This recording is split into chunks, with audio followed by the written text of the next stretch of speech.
Ground stopped at 0630 for how long? 10 days. So the airport's totally closed? Apparently, we just got informed about 30 minutes to an hour ago. So for 10 days, you guys are not open? Well, I mean, we'll be here, but no air traffic. Okay, thanks for that heads up. That has been a huge story across the country today. That audio was a pilot finding out in real time that the airspace over El Paso Airport had been closed for 10 days. While the airport has since reopened, the surprise you heard from both people in that conversation there is echoing, as I said, across the country. Our Tiffany Liu has been following this unusual story all day long. She's live at DFW Airport this afternoon, breaking down what happened as we know it anyway at this point, and everyone's reactions to it. A weird situation in the air today, Tiffany.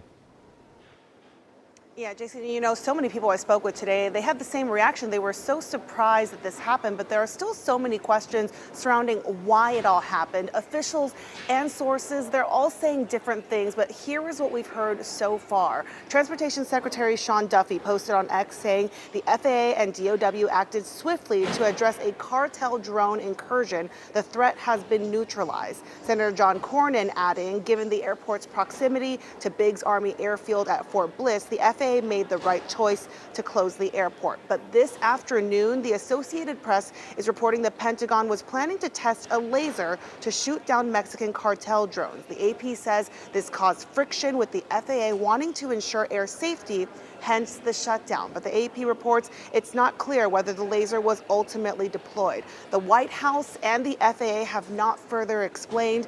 Meanwhile, the mayor of El Paso and their public safety team, they are furious. They say they still have not been communicated what happened. I spoke with an aviation expert who tells us a shutdown like this, it hasn't happened since 9/11, and an explanation needs to be given to the public.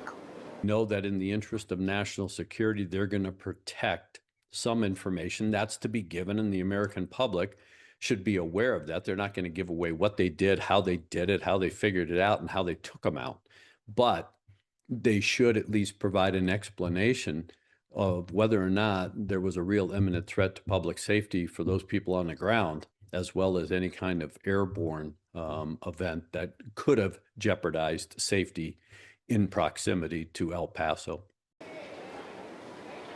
And just about an hour ago, Governor Greg Abbott wrapped up a campaign event where reporters were asking him about what happened in El Paso, and he essentially repeated what Secretary Duffy had said, that the threat was taken care of, but he referred the media to federal agencies for further information.